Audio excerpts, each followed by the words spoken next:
আমাদের সরকার দেবে কিনা, আমাদের চাল খেয়ে আমাদের চোখ দেখাবে, এটা তো আমরা দিতে পারি না, অনুমতি দিতে পারি না। আমাদের চাল খেয়ে আমাদের চোখ দেখাবে, এটা হতে পারে না। বাদুড়িয়ায় দিলীপ ঘোষ।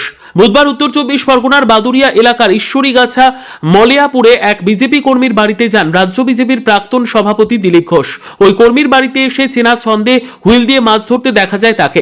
স্থানীয় বাসিন্দাদের সঙ্গে আলাপচারিতাও সারেন তিনি। এ প্রসঙ্গে দিলীপ ঘোষ বলেন, তিনি একজন কর্মী হিসেবে বিজেপিতে রয়েছেন এবং কর্মীদের সঙ্গে দেখা করা, যোগাযোগ রাখা সংগঠনের স্বাভাবিক কাজ। আগে যেমন করতেন, এখনো তেমন ভাবেই কর্মীদের সঙ্গে সময় কাটাচ্ছেন বলে জানান তিনি। দিলীপ ঘোষ একজন কর্মী হিসেবে বিজেপির পার্টিতেই আছে, আর কর্মীদের সঙ্গে দেখা করছি আমি, এটাই সংগঠনের কাজ। আগেও করতাম, এখনও করছি। বাকি কমিটি আছে, যারা নেতৃত্ব আছেন, তারা যে ডিসিশন নেন সেটা সবাই মিলে আমরা সেটাকে সফল করি। দিলীপ ঘোষকে কি অন্য কোথাও দেখা যাবে, কি এখানে থাকবেন, সেটা পার্টি ঠিক করবে কোথায় দেখা যাবে, কি করা যাবে। ভারতীয় জনতা পার্টির কর্মী হিসাবে পার্টির যে দায়িত্ব সেটা আমি পালন করব। বাংলাদেশের সাম্প্রতিক পরিস্থিতি ও দীপু দাসের প্রসঙ্গে দিলীপ ঘোষ বলেন, নিরপরাধ মানুষের ওপর অত্যাচার হলে চুপ করে বসে থাকা যায় না। তার মতে ভারতের সরকারকে কূটনৈতিকভাবে বাংলাদেশের উপর আরও চাপ সৃষ্টি করা উচিত। বাংলাদেশের সঙ্গে সম্পর্ক প্রসঙ্গে কড়া ভাষায় দিলীপ ঘোষ বলেন, বাংলাদেশ চাল সহ বহু জিনিস ভারতের কাছ থেকে চায়, কিন্তু আমাদের চালকে আমাদের চোখ দেখাবে, এটা হতে পারে না। তার বক্তব্য, ভারতকে ঘিরেই বাংলাদেশের অস্তিত্ব। ভারত যদি চারিদিক থেকে বন্ধ করে দেয় তাহলে তারা না খেয়ে মরবে, অথচ সেই দেশ থেকেই ভারত বিরোধী প্রচার চালিয়ে ভারতের ভাবমূর্তি নষ্ট করার চেষ্টা করা হচ্ছে বলে অভিযোগ করেন তিনি। বর্তমান পরিস্থিতিতে বাংলাদেশকে চাল দেওয়া তো দূরের কথা, জল দেওয়ারও প্রয়োজন নেই বলে মন্তব্য করেন দিলীপ ঘোষ। বাংলাদেশে নিজেদের আন্তরিক সমস্যায় তারা জেরবার। সেই রাজনীতির মধ্যে হিন্দুদের ট্রেনে নিয়ে আসা হচ্ছে, হিন্দুদের উপর অত্যাচার হচ্ছে, তাদের জমি জায়গা দখল করা হচ্ছে, বাড়িঘর পুড়িয়ে দেওয়া হচ্ছে, এটা বারে বারে হচ্ছে।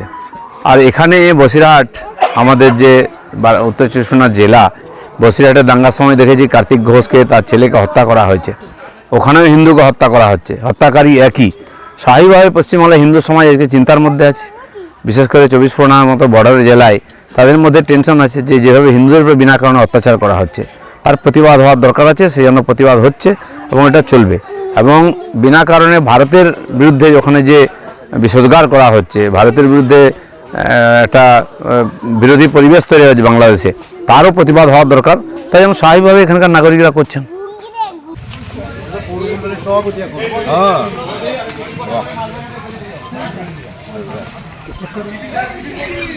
চলো ভাই, পড়ে যাবে কিন্তু একদম।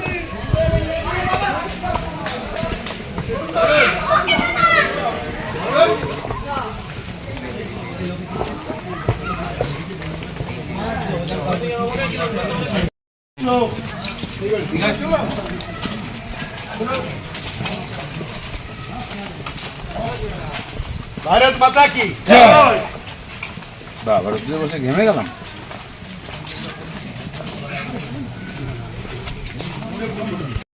চলো বসো, চলো তোমাদের থেকে তোমরা ক্যামেরাটা এ করো। হ্যাঁ, এই ফটোটা ভালো করে নে। আমি এটাতে তুলছি অশোক দা। চলো খালি করো। হয়েছে আর কারো আছে? আরেকজন বাবা একটু ঢোক, বাবা একটু ঢোক। দাদা একটা, দাদা একটা। শোনা শোনা শোনা যেটু গায়ে দেবে না কিন্তু। অশোক দৌড়ো, অশোক দৌড়ো। শোনো, বসুন, বস। বাবা নাই।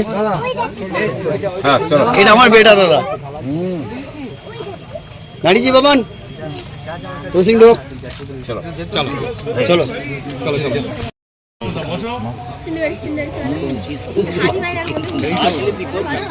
আরে কি বলবো, এখন কোই দিন কিনে আমার তো করি প্রত্যেকদিন আমি আসছি না বলে